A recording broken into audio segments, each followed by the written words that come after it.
Good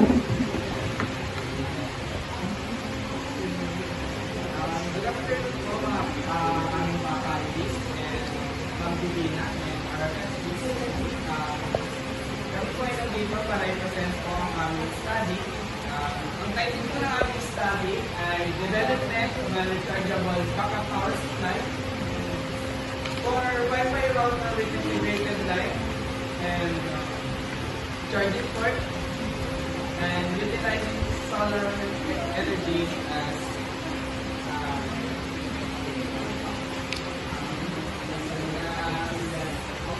source during power outages on Regina Polytechnic.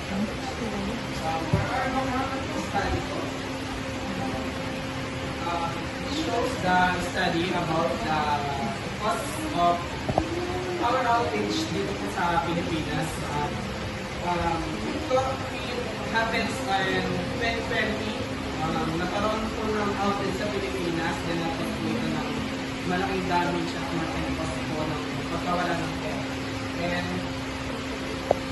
for ano naman po kapakilala po sa ano po sa pag-aaral po namin ay ginawa po namin ito for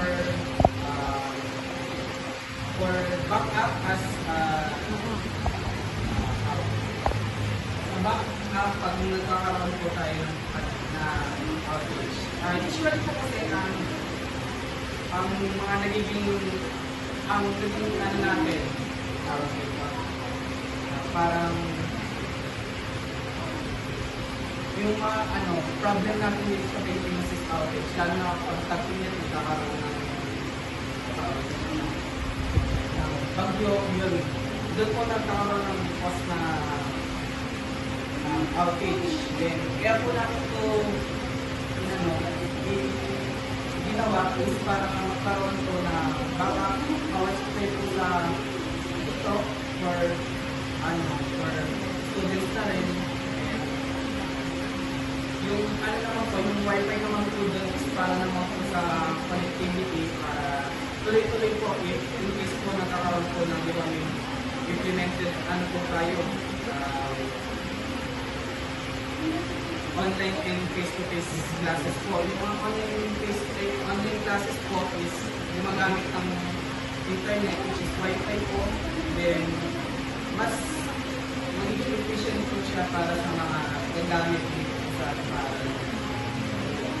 Karagdagan na lang dito sa sinabi ni Lucia, ang purpose ko ng mga mechanic kaya nag-design ko namin yan is para makatulong din sa mga tao na kadalas ng kalamidad. Lalo yan, hindi natin inaasahan ang kalamidad dahil ang bagyo, lindol, at iba pang kalamidad. Dahil kadalasan pag nagkakaroon ng bagyo, nagkakaroon ng power outage, like brownout, blackout, then wala tayong power, wala tayong kuryente.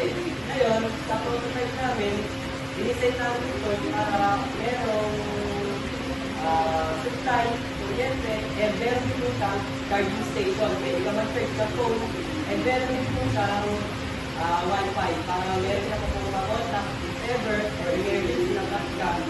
Kung dapat sana, makakahingi ka ng tulong sa ibang tao or sa mga otoridad na kaya ng 911, mga gano'n, yung mga emergency. Ayun lang.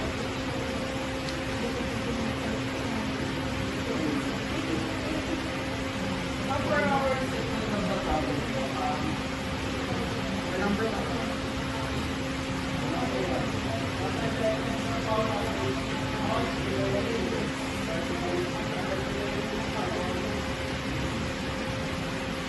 so yun lang,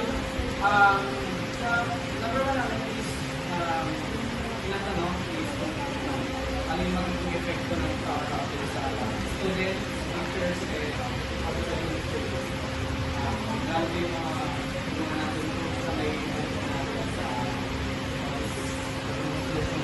registrar, yun sa number two.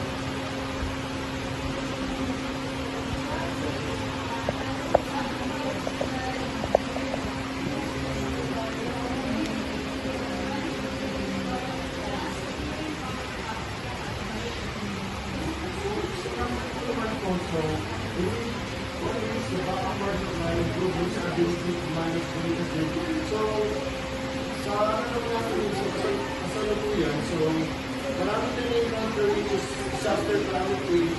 Not lang for our students, pero sa lahat in life. For workers, lalo na sa mga call center, lalo use usually Wi-Fi and other, for example, huwag naman sana namin mga karantina ng disaster. Walang electricity. So, our project is very useful because,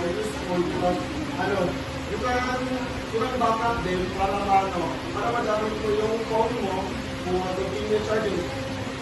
Lalo na pag low-back, so magagamit na continuously and especially for Wi-Fi which is router. Para yung need na, for example, meron na iba na walang load, so yun ang purpose ko na natin change namin. Number 3. What are the responsibilities regarding the quality of the development and develop backup power supply in terms of sa design po?